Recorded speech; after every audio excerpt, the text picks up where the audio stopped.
చేనేత వస్త్రాలను ధరించండి, చేనేత వస్త్రాలను ధరించండి.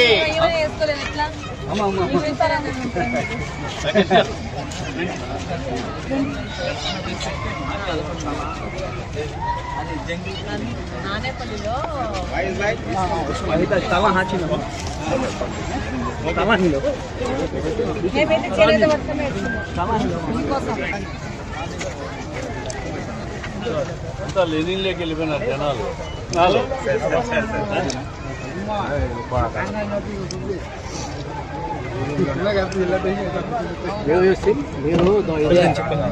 సమస్య ఏంటంటే ఎన్నికరా సెల్ నువ్వు అడ్డం పెట్టద్దు.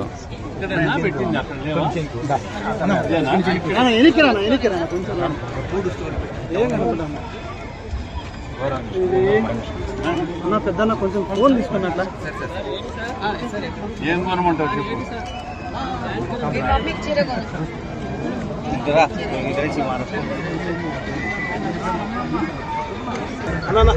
డిప్యూటీ కలెక్టర్ కాదు సమయం.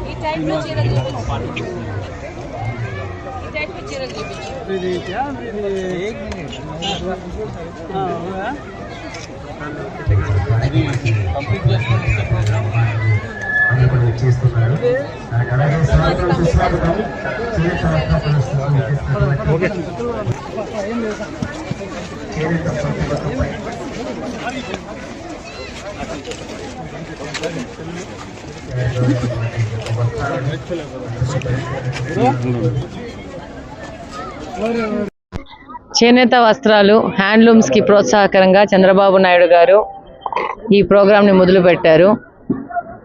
ఈ సందర్భంగా నేను కూడా కడప నియోజకవర్గ ఎమ్మెల్యేగా నేను కూడా అప్పీల్ చేసుకుంటున్నాను. ప్రతి ఒక్కరూ వారానికి ఒక్క రోజన్నా హ్యాండ్లూమ్స్ కట్టే విధంగా ముందుకెళ్లాలా.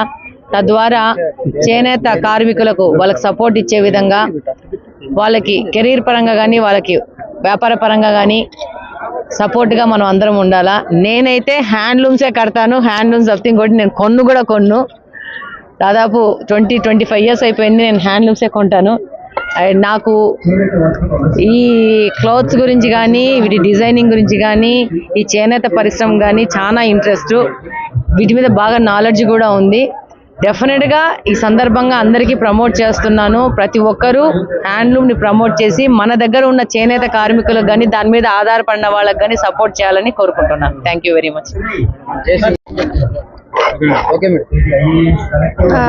ఈ నెల మనకి 7th August national handloom day, జాతీయ చేనేత దివసం మనం మన కలెక్టరేట్ స్థాయిలో జరుపుకున్నాము.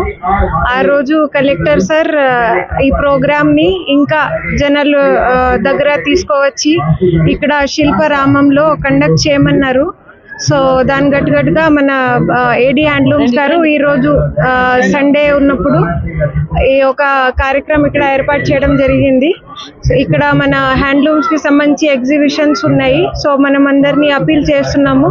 మన ఎమ్మెల్యే గారు కూడా వచ్చి ఉన్నారు, కడప ఎమ్మెల్యే గారు.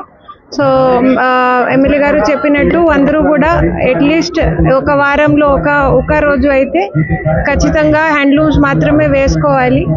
అదేవిధంగా మన హ్యాండ్లూమ్స్ కళాకారులు ఎవరైతే ఉన్నారో వాళ్ళని ప్రోత్సహించాలి. సో వాళ్ళు చాలా కష్టపడి ఒక్కొక్క బట్టల్ని రెడీ చేస్తారు కాబట్టి మనం కూడా వాళ్ళని సహకరించాలి. ప్రతి ఒక్క అంటే మనం ఏ విధంగా అయితే చేసుకోవాలో మనం వాళ్ళకి సహకరించాలి. సో వాళ్ళ క్రియేటివిటీని ఇంకా మన కడప నుంచి కడపలో మనకి మాధవరం హ్యాండ్లూమ్స్ ఒకటి ఉంది. సో వాళ్ళ క్రియేటివిటీని ఇంకా మనం జాతీయ స్థాయిలో దేశం స్థాయిలో మనం ఇంకా ముందుకి తీసుకురావాలి. Thank you. కింద మనం మాధవరం శారీని మనం నేషనల్ లెవెల్లో టెక్స్టైల్ డిపార్ట్మెంట్కి ఈ సంవత్సరము కలెక్టర్ గారు రికమెండ్ చేస్తున్నారని చెప్పి తెలియజేయడానికి ఎంతో సంతోషిస్తున్నామండి. అట్లానే జిఐ రిజిస్ట్రేషన్ కింద జాగ్రఫికల్ ఇండికేషన్ కింద నిన్న కలెక్టర్ గారు దానికి సంబంధించి డాక్యుమెంటేషన్కి సంబంధించి 4,20,000 రూపాయలు వారి సొంత నిధుల్లోంచి మా డిపార్ట్మెంట్కి ఇచ్చారని చెప్పి మేము చెప్పడానికి చాలా సంతోషిస్తున్నాం. ఈ సందర్భంగా మాధవరం శారీ మరియు డూపియానా సిల్క్ ఏదైతే మనకి ఈ జిల్లాలో ప్రొడక్ట్ అవుతుందో దానికి జేఈ రిజిస్ట్రేషన్ కోసం చేనేత మరియు జౌళి శాఖ తరఫున పూర్తి స్థాయిలో కలెక్టర్ గారి ఆధ్వర్యంలో దాన్ని మేము డాక్యుమెంటేషన్ చేయడానికి సిద్ధంగా ఉండి పూర్తి స్థాయిలో ఇక్కడ సపోర్ట్ ఇస్తున్నామని చెప్పి కూడా మేము తెలియజేసుకుంటా ఉన్నాము. అంతేకాకుండా కలెక్టర్ గారు ప్రతి సోమవారం నాడు చేనేత బట్టలు అందరూ government department officials, district officials నుంచి అట్లానే మండల స్థాయి సెక్రటరీ స్టాఫ్ వరకు అందరూ కూడా చేనేత బట్టని ధరించాలని చెప్పి ఆర్డర్స్ కూడా ఇష్యూ చేయడం జరిగింది.